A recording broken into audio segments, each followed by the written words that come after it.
Listen guys, I had to make this video I just had because I've been holding in this need for so long, as I was a bit tired of talking about negative stuffs in games and all that, but truth is more important than just ignoring and acting like it doesn't exist. I'm gonna talk about one game specifically today because something brand new just came out, but know that this thing is plaguing almost every single AAA games. And that is exactly why my channel is not centered on AAA games, but indie games, which is where the true heart of gaming is at the moment. Today we're going to talk about the new Saints Row reboot, which is coming up in a couple of months this summer, and how shit and desperate this agenda has become over the years in the gaming industry.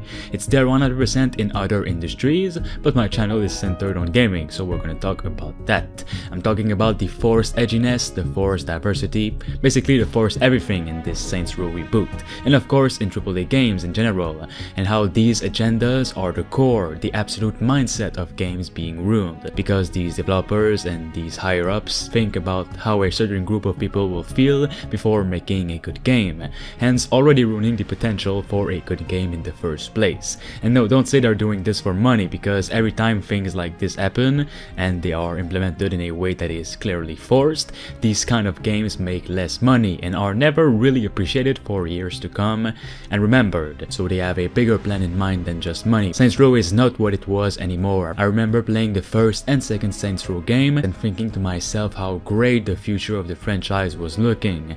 Saints Row used to be a true gangster action style series with grittiness.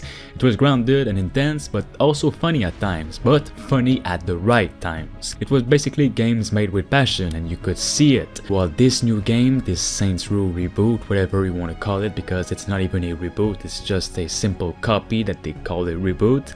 Well, this new game looks like an absolutely soulless, bland, boring, colorful, weird mess. I'm sorry to developers for saying this, maybe it's not even your fault, but the game's new trailer shows off its customization options, which is cool and all, but most of it was already in the past games in the first place. I'm not making the new trailer justice by talking over it, but the actual trailer is so awkward and out of place. It's like this reboot was made for some random, young, easily influenceable TikTokers whose parents will let them have pink hair and go around yelling at people because they're always offended. For me, being a fan of the first games in the series, seeing this is so mind-blowing and out of place. And it's sad that most of our favorite games in the past, maybe your games in your childhood, are being ruined because of it. Though guys, I actually a bit accepted that we have to let our gaming memories where they belong, which is in the past. Most games are not what they are anymore.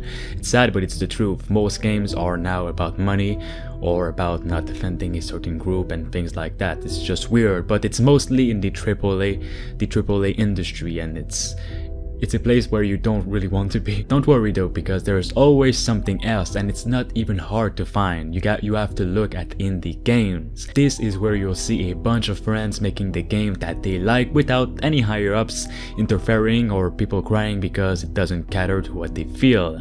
My channel will always be centered on games that do not have any agenda and that are simply made for fun.